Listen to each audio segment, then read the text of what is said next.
Uyurken boğazınızdaki kaslar o kadar gevşer ki nefes alıp verirken hava yolunuzu daraltır. Hava boğazda daralmış yolda aşağı doğru hareket etmeye çalışırken vücudunuz da havayı aşağı doğru iter.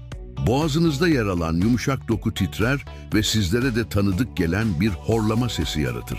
Bu durum zararsız olsa da yoğun horlama, oksijen eksikliğinin bir işareti olabilir.